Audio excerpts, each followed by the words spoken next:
Hello everyone, welcome back to the channel. As always, the hair might be fake, but the reviews aren't, neither are my opinions. Today we're going over my personal Mini Stryfe. Let's get into the video.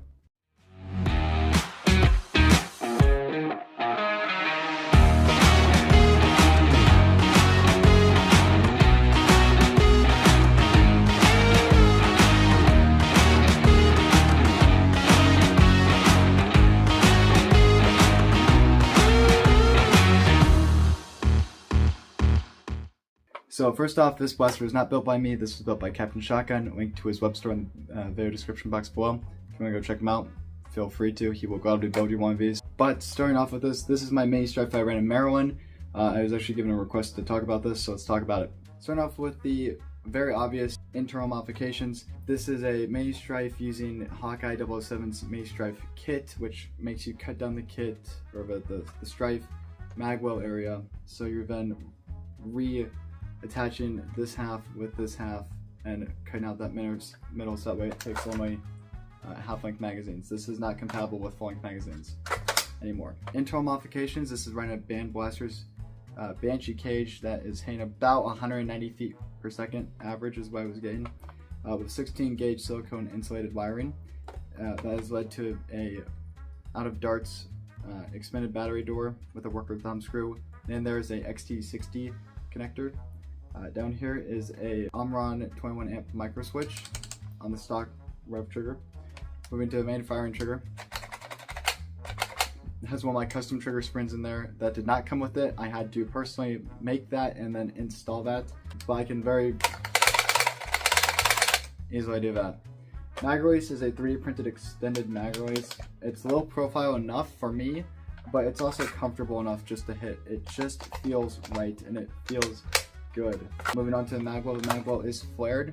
There's a noticeable flare in that magwell, so you're very easily able to get your mag in there without looking. My eyes were shut. Mag drops are only on the Kodas. I've had no mag drops with worker talons. Those are not coming out at all.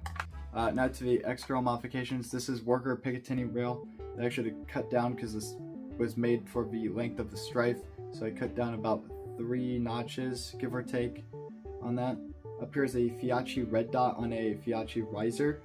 Cheap red dot for like 40-50 bucks, not bad. And then back here we have a worker buffer tube with a Magpul stock. I can't remember what's this, like a stock from my rifles. So I replaced the stock of my rifles. It's a very expensive stock to have an Nerf gun, but very comfortable, very nice proportions. I love it. So with all that being said, enough talk, let's show you guys this thin firing. Starting out with worker Gen 3 Steffens. Don't even make the joke, Brooklyn.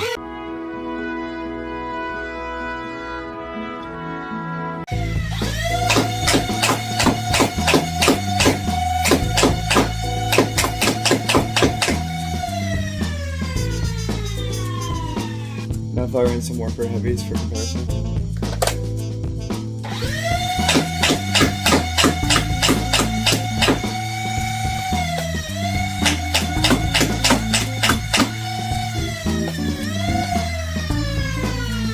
The magazine is old, guys, okay?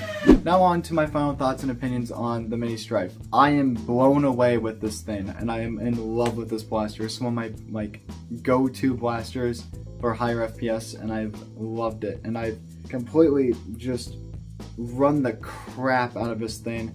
I beat it to death in Maryland. I've kicked it down in frickin' casual PvP games. I've abused the crap out of it, and it's still running strong, and I fully respect that. Captain Shotgun did an amazing job with this blaster. Now on to my personal gripes with the blaster that I do have, and there really is only one. The magwell. It is very inconsistent with talons. Koda mags have no issues, but when I go to tactically nerf fingerbang on Koda mags, and you guys have seen that in my Maryland footage, the mag shakes a noticeable amount. Now that's enough to kind of snag the pusher sometimes, and that does affect my rate of fire. So when I do that, and I'm in, especially in comp, they run through your magazines. They look at your mags, inspect them, make sure that they're okay, and that they are, one, loaded to a certain capacity. If you have Kodas, generally speaking, you load them to 20, so that way you don't have to worry about counting your darts to 60. It's just easier on the people doing it. But they look at them. So cutters are really the go-to magazine, but it's a little bit more difficult, and I'm willing to still do it, obviously, and tactically nerf finger bend, but you can catch up that mag, and that can become a problem if you're not aware of it. Otherwise, I have no other issues. Yeah, it's an amazing blaster, and even though I still have the DevCon epoxy putty here, it doesn't matter. It looks fine. From a distance, you're really not going to notice it as much, and I think it still looks good. That being said, thank you guys so much for watching. Hope you guys enjoyed the video. Remember, as always, the hair might be fake, but the reviews aren't. In my opinion, stay safe, God bless. Phase 1 Film sign off. Stay tactical.